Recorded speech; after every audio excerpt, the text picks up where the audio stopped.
Ballots are going out on Monday for the June 7th primary. You can start voting the exact same day. While our elections office made it clear they've had no issues with election fraud, they are trying new techniques this year to make voters even more comfortable about security.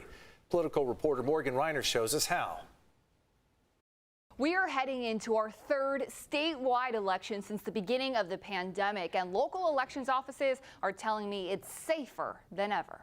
This is the tabulation room where all the magic happens. Magic is one way to put it, but on this extended tour of the Sacramento County Elections Office, it's clear there's no card left unturned.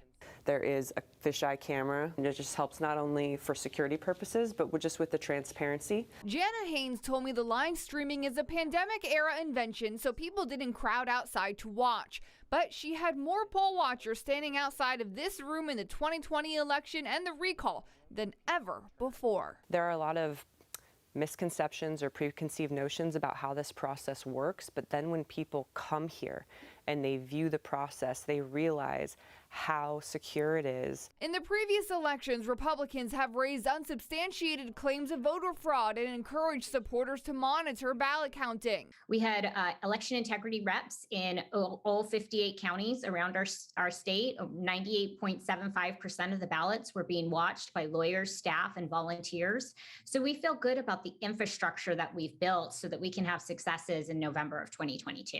Both Sacramento and San Diego registrar voters told me they've had no issues with fraud. It's disheartening because we take such great care in conducting elections. We're working harder to communicate to the public what we do, try to gain that confidence back, and to have access to factual information. But still, they're listening to concerns. Something new that we're doing this year is actually putting Apple AirTags on our ballot transport bags. We've never experienced an issue with our ballot transporters driving somewhere that they're not supposed to, but it's questions that we have gotten. For several elections now, San Diego has used phones to track the ballots as they move from one center to the main office. Since the pandemic started, every single registered voter in California gets a ballot mailed to them. Now, San Diego County, they started that process before the pandemic, but they tell me now it's up to a 92% rate of people who choose to mail in that ballot or drop it off in a box.